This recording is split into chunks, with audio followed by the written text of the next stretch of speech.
Buonasera, bentrovati a TV7 Match, consueto appuntamento settimanale del gruppo TV7, è un appuntamento importantissimo perché questa sera toccheremo dei temi davvero scottanti, iniziando a parlare di Cipro, poi parleremo della vicenda dei Marò, di quello che è successo ieri sera tra Travaglio e Grasso, e parleremo ovviamente anche del governo, dove oggi il presidente Napolitano ha dato l'incarico a Bersani. Sarà un incarico davvero molto impegnativo, Parleremo di questo, ovviamente attenderemo molte telefonate. Onorario, come mai Morosi presenta onorario del convinto che fosse Perché io non ho voluto nessun incarico e il movimento, ritenendo che la mia posizione, soprattutto portatore di pensiero, avesse un qualche pregio, hanno trovato sta figura e l'hanno addirittura inserita nello statuto quando si è costituito il movimento. Io li ho ringraziati e non voglio nessuna carica e mi hanno affibbiato questo. Però di solito chi non ha nessuna carica è presidente onorario, dirige. Diciamo che è una figura ideale, ecco, portatore di idealità. Ah, ho capito, va bene, allora iniziamo. Non dico ideologo perché è pericoloso,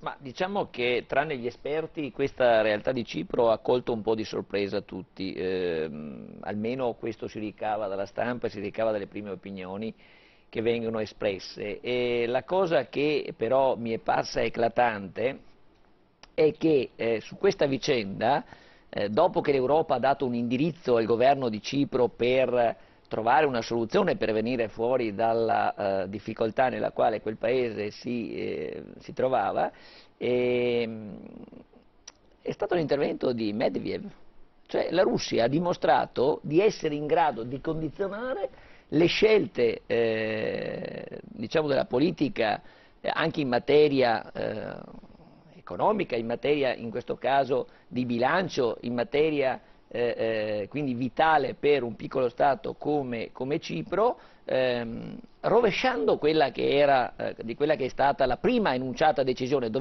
Se volete avere 10 miliardi di euro di prestito per risanare la vostra economia, dovete prelevarne sostanzialmente in modo abbastanza anomalo, come è stato fatto, perché intervenire sui conti correnti, bloccare l'operatività delle banche per 7 giorni fino a martedì prossimo. Le banche di Cipro non sono operative, abbiamo visto in questi giorni la gente accedere ai bancomat per prelevarsi 200-300 euro, quello che era il massimo disponibile giornaliero, ma in sostanza incapaci di disporre di quelle che erano le proprie risorse. E solo l'intervento della Russia, o meglio, grazie all'intervento della Russia, il provvedimento suggerito alle autorità locali dall'Unione Europea è riuscito a cambiare la situazione. Oggi non è più così, l'Europa sta ripensando la sua indicazione del progetto di risanamento destinato a Cipro. Quindi vediamo che ci sono fattori in campo anche imprevedibili, perché nessuno, credo, degli attori a livello europeo, dalla Banca Centrale Europea, le altre autorità intervenute sul tema, avevano considerato la rilevanza, la possibilità di un intervento della Russia, e la cosa anche lascia un po' perplessi, perché l'intervento di Medvedev è un intervento che è stato generato, è stato promosso da una presenza di capitali che tra l'altro non sono neanche frutto di molta trasparenza.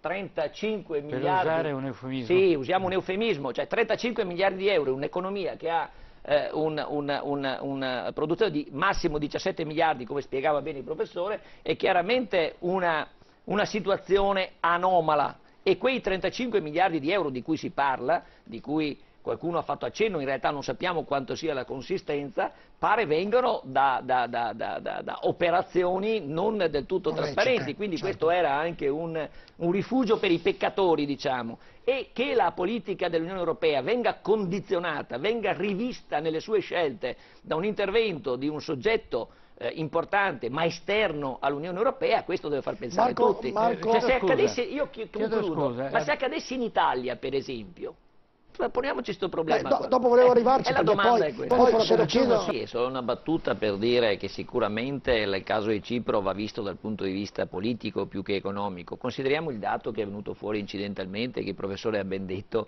rischiamo di vedere il tassello e non il mosaico, e si è parlato anche di cifre. 2.000 euro a testa sono, 2 milioni di euro a testa sono il debito. 2.000 euro a testa. 2.000 euro. 2.000 euro.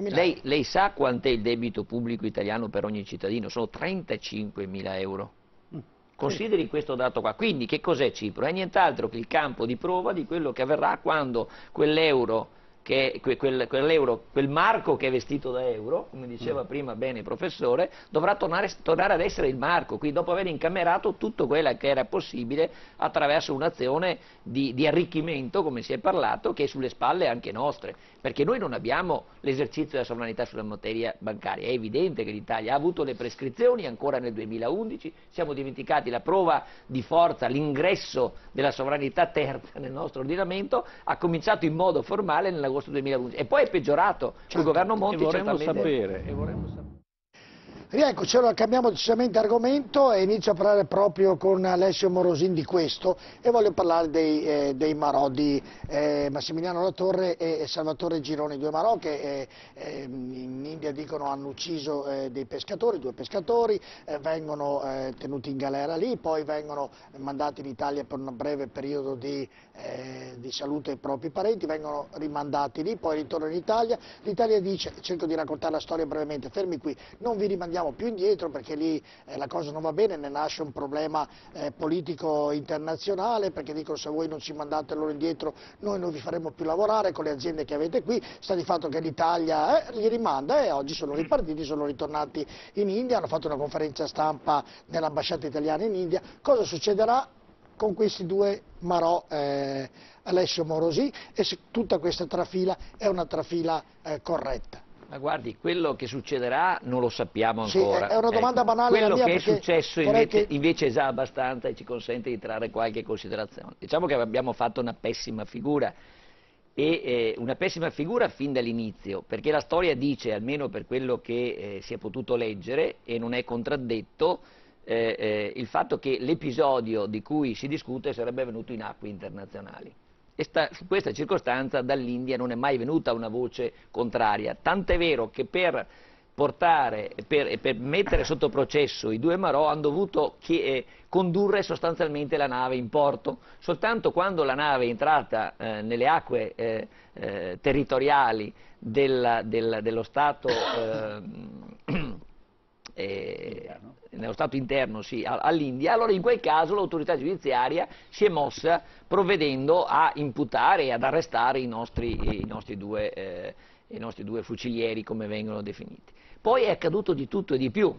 Facciamo una valutazione sul piano politico distinta da quello giudiziario. Sul piano politico. Sul piano politico, intanto io non ho per nulla apprezzato la rilevanza che è stato dato, puramente speculativa, evidentemente speculativa, con quel collegamento in prossimità delle feste natalizie, addirittura col Presidente della Repubblica, in mondovisione.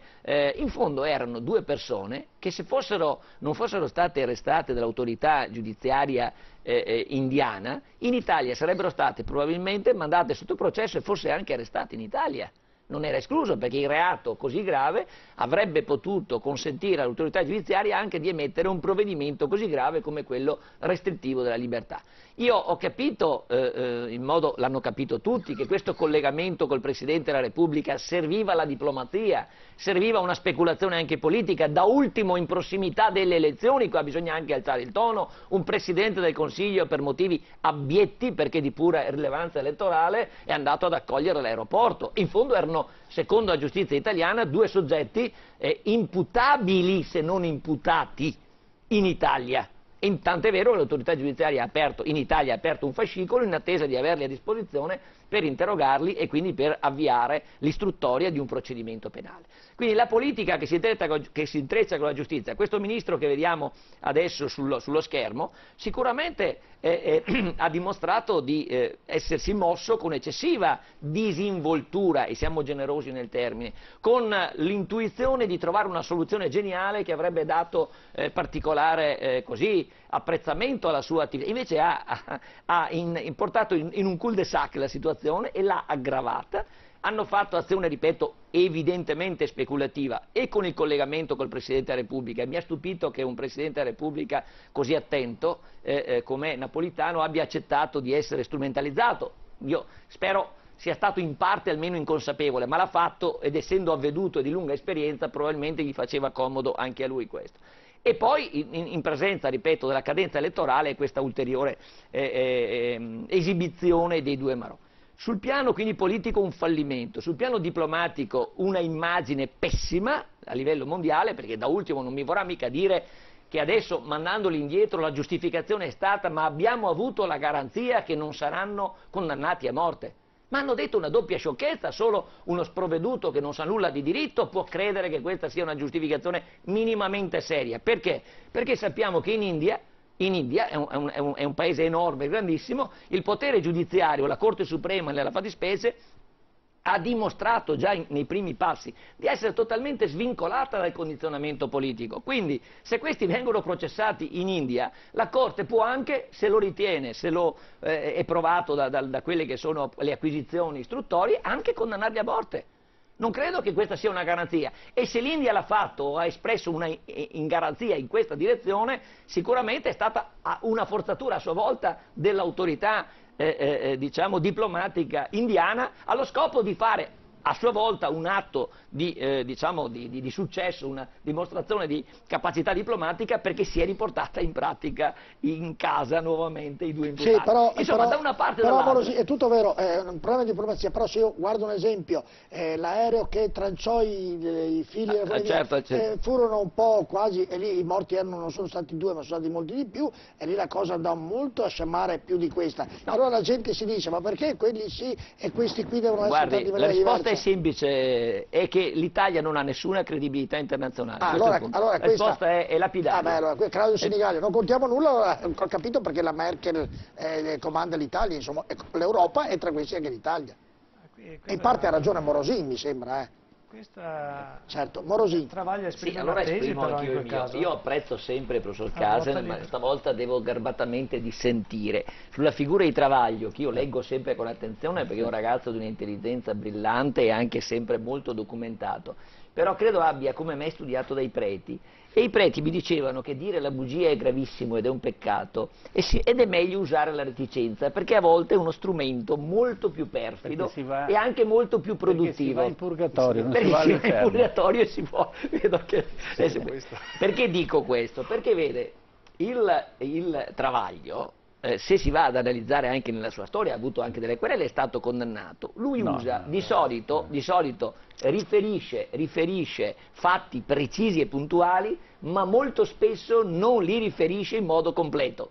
E quando io devo riferire un fatto, se non è completo, rischio di alterare la verità che dovrei invece comunicare. Al di là di questo, e quindi comunque io sono per la libertà, ci mancherebbe, abbiamo un articolo 21 della Costituzione che ci favorisce nell'espressione più ampia. Non mi pare, io me le sono anche segnate perché non ho potuto seguire ieri sera la trasmissione, non ha detto nulla, mi pare, che meriti o possa meritare una querela. È stato molto aspro, ha fatto anche delle insinuazioni, ma mai tale da toccare la dignità della persona. Quello che invece io concordo con il dottor Alberti è il fatto che non ho visto un'autorevolezza, una scelta, diciamo, di opportunità e di intelligenza politica da parte del Presidente del Senato. È la seconda carica dello Stato.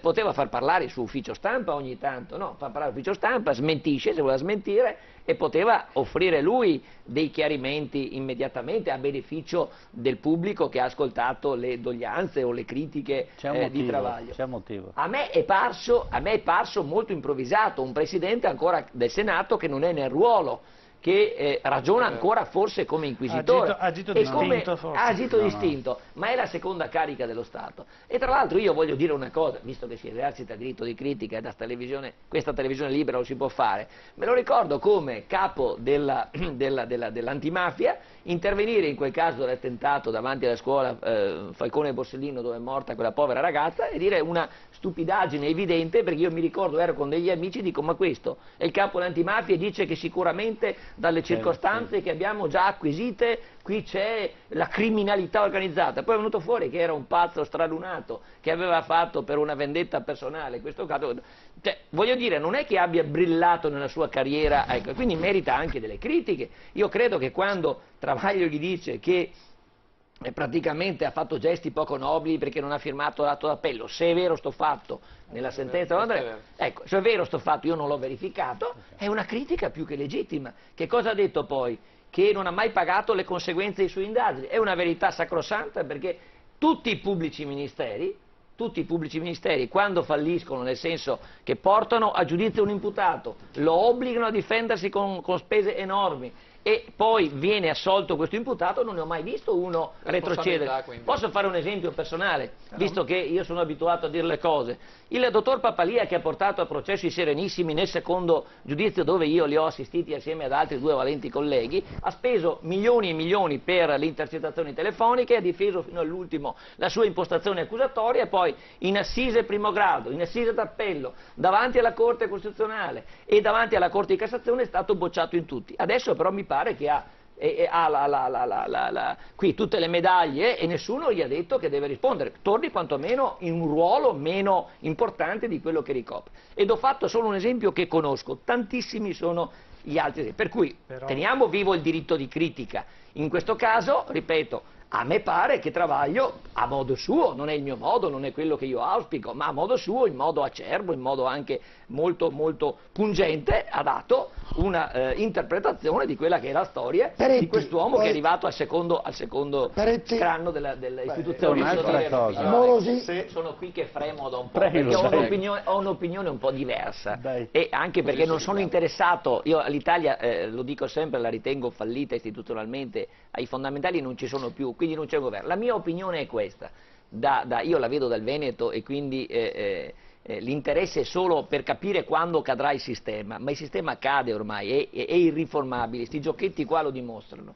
Allora la mia considerazione è: Grillo si è posto fuori, chiaramente, ha addirittura chiesto l'abolizione dell'articolo 67, la riforma dell'articolo 67 della Costituzione, perché vorrebbe che il parlamentare, le funzioni del parlamentare non fossero più espresse senza vincolo di mandato, il che vuol dire devo decidere io per loro, che in una situazione dove non c'è una legge elettorale che consente di dare la preferenza personale è una follia. Se c'è la preferenza personale posso anche capire che si possa ragionare in termini più ampi. Quindi Grillo è fuori, gli altri 2 hanno interessi contrapposti, Monti non c'entra, come ha detto bene Maria.